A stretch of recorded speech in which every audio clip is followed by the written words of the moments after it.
ಸುದೀಪಿಗೆ ನನಗೆ ಗೊತ್ತಿರೋ ಪ್ರಕಾರ ಒಂದು 19 ಲ್ಯಾಕ್ ಮೇಲೆ ಇರಬೇಕು. ಬಟ್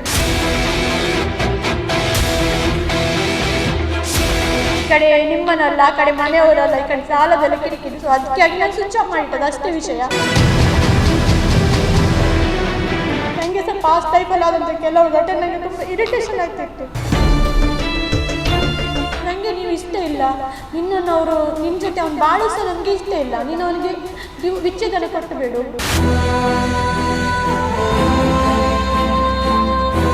ಹಾಂ ಹೌದು ಸರ್, ನಾನು ಆಲ್ರೆಡಿ ಸ್ಟೇಷನಿಗೆ ಕಂಪ್ಲೇಂಟ್ ಎಲ್ಲ ಮಾಡಿದ್ದೇನೆ. ಅವನು ಬಿಡ್ಲ ಸಲ್ಲದೆಲ್ಲ ಹೇಳ್ತಾ ಇದ್ದಾನೆ ಅಂತ ನಾನು ಆಲ್ರೆಡಿ ಕಂಪ್ಲೇಂಟ್ ಮಾಡಿದ್ದೇನೆ ಕಾರ್ಕಳದಲ್ಲಿ.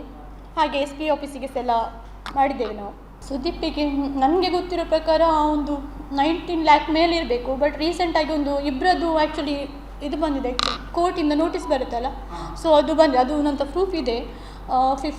5 ಲ್ಯಾಕ್ ಇದೊಂದು, ಮತ್ತೊಂದು 2 ಲ್ಯಾಕ್ ಎಲ್ಲ ಅದೆಲ್ಲ. ಮತ್ತು ಅವರ ಹೇಳೋದು ಗೋಲ್ಡ್ ಎಲ್ಲ ತಗೊಂಡಿದ್ದಾರೆ. ಅದೆಲ್ಲ ಎಷ್ಟೊಂದು ನನಗೆ ಗೊತ್ತಿರೋ 19 ಲ್ಯಾಕ್, ಅದಕ್ಕಿಂತ ಮೇಲೆ ಉಂಟಾ ಅದು ನನಗೆ ಗೊತ್ತಿಲ್ಲ. ನಾನು ಅವರ ಮನೆ ದಾರಿ ಹತ್ರ ಹೋಗ್ತಿರುವಾಗ ಅವರೇ ಬಂದರು ಗಾಡಿಯಲ್ಲಿ ಎದುರು. ಅಂದರೆ ಅವರು ನನ್ನನ್ನು ನೋಡಿ ಗಾಡಿ ನಿಲ್ಲಿಸಿದ್ದಾರೆ. ಅವ್ರ ತಂದೆಯವರೇನೋ ಹೇಳಿದ್ದಾರೆ, ನಾನು ಗಾಡಿ ಅಡ್ಡ ಹಾಕಿದೆ ಹಾಗೆ ಹೀಗೆ ಅಂತ. ಬೇಕಾದ್ರೆ ಅವರು ಎಲ್ಲದಕ್ಕೆ ಹೇಳ್ತಾರೆ CC ಕ್ಯಾಮರಾ ಚೆಕ್ ಮಾಡಿ ಅಂತ. ಸೊ ನಾನು ಸಹ ಹೇಳ್ತೇನೆ, CC ಕ್ಯಾಮರಾ ಚೆಕ್ ಮಾಡಿ ನೀವು, ಏನಂತ ಅವ್ರಿಗೆ ಗೊತ್ತಾಗುತ್ತೆ. ಅವ್ರು ನಿಲ್ಲಿಸಿದ ಮೇಲೆ ನಾನು ಹೋಗಿ ಫಸ್ಟ್ ಅವ್ರಿಗೆ ಹೇಳಿದೆ, ಮೊಬೈಲ್ ಯಾಕೆ ಆಫ್ ಮಾಡಿದ್ದೀರಿ, ಎಂತಾಯಿತು ಅಂತ.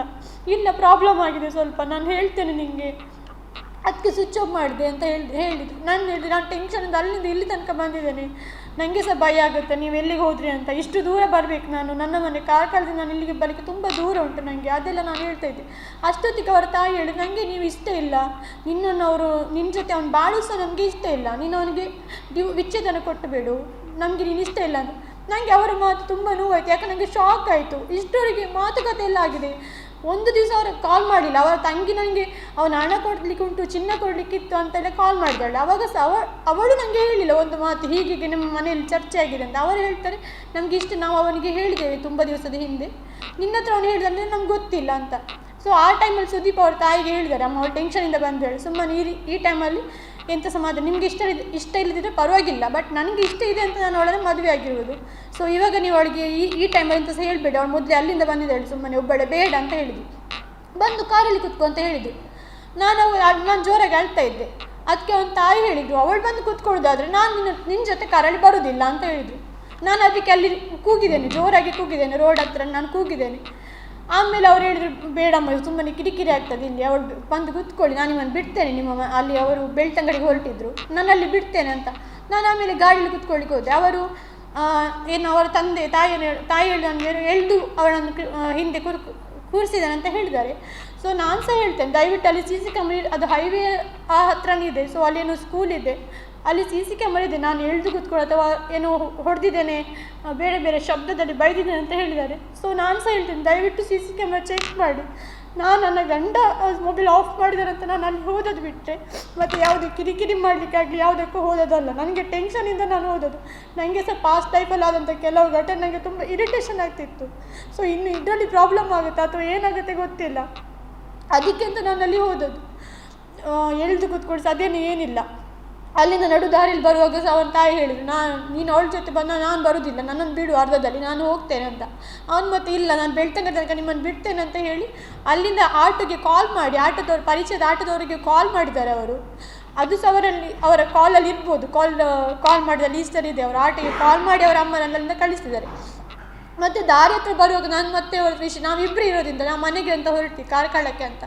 ದಾರಿಯಲ್ಲಿ ಬರುವಾಗ ನಾನು ಅವ್ರ ಹತ್ರ ಕೇಳಿದೆ, ಯಾಕೆ ಸ್ವಿಚ್ ಆಫ್ ಎಂತ ರೀಸನ್ ಒಂದು ಹೇಳಿ ನನಗೆ.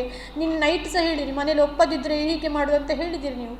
ಸೊ ಮನೇಲಿ ಯಾಕೆ ಒಪ್ಪೋದಿಲ್ಲ ಅಂತ ನನಗೆ ವಿಷಯ ಅಂತ ಹೇಳಿ, ಎಂತಾಗಿದೆ ಹಾಗೆ ಅಂತ. ಸೊ ಅದಕ್ಕಿಂತ ಮುಂಚೆ ನಾನು ವೇಣುಗೋಪಾಲ್ ಶೆಟ್ಟಿ ಅಂತ, ಇವಾಗ ಅವರು ಏನೋ ಪ್ರೆಸ್ ಮೀಟಲ್ಲಿ ಬಂದು ಬಾಯಿಗೆ ಬಂದಾಗ ಹೇಳ್ತಾ ಇದ್ದಾನೆ. ಸೊ ಇವನ ವಿಚಾರ ನಾನು ಅವರಿಗೆ ಮುಂಚೆ ಹೇಳಿದ್ದೆ. ಅವರು ಸಹ ನನಗೆ ಒಂದು ಸಲ ಹೇಳಿದೆ, ಅವನ ಮನೆಗೆ ಕಾಲ್ ಮಾಡಿ, ಯಾರ ಮೂಲಕ ಕಾಲ್ ಮಾಡಿದರೆ ಗೊತ್ತಿಲ್ಲ, ಹೀಗೀಗೆ ನನ್ನ ಮನೆಯಲ್ಲಿ ಕೇಳಿದರು ವೇಣುಗೋಪಾಲ್ ಯಾರಂತ ಕೇಳಿದ್ದಾರೆ. ನಾನು ಅವಾಗ ಹೇಳಿದೆ, ನನಗೆ ಅದೆಲ್ಲ ವಿಷಯ ಗೊತ್ತು, ಅವನು ಡ್ರಾಮಾ ಟೀಮಿನವ, ಅವಳೆಲ್ಲ ನಂತರ ಹೇಳಿದಾಳೆ ಅಂತ ಹೇಳಿದ್ದೇನೆ ಅಂತ. ಆದರೆ ಇವರು ಮನೆಯಲ್ಲಿ ಮತ್ತೆ ಆ ವಿಷಯ ಚರ್ಚೆ ಆಗಿದೆ ಅಂತ ನನಗೆ ಅವತ್ತವರು ದಾರಿಯಲ್ಲಿ ಹೋಗುವಾಗ ಹೇಳಿದರು.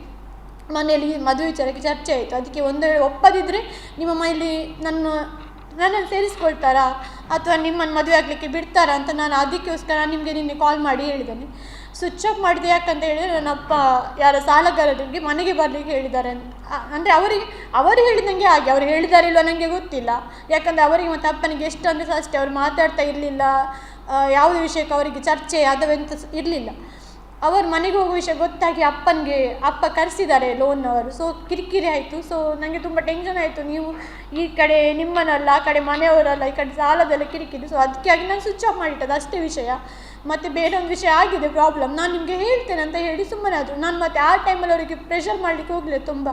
ಯಾಕಂದ್ರೆ ನನಗೆ ಮನೆಯಲ್ಲಿ ಬಂದು ಇವರ ಮನೇಲಿ ಹೀಗೆ ಆಗಿದೆ, ಒಬ್ಬರಿಗೆ ಇಷ್ಟ ಇಲ್ಲ ಅಂತ ಹೇಳಬೇಕು ನಾನು ಮನೆಗೆ ಬಂದು. ನನಗೆ ಅದು ಟೆನ್ಷನ್ ಇತ್ತು. ಮನೆಗೆ ಬಂದು ನಾನು ಮನೆಯಲ್ಲಿ ಮಾತಾಡಿದ್ವಿ. ಇನ್ನಷ್ಟು ಹೆಚ್ಚಿನ ಮಾಹಿತಿಗಾಗಿ ಸಪ್ತರ್ಷಿ ಟಿವಿ ಕನ್ನಡ ಯೂಟ್ಯೂಬ್ ಚಾನೆಲ್ ಅನ್ನು ಸಬ್ಸ್ಕ್ರೈಬ್ ಮಾಡಿಕೊಳ್ಳಿ.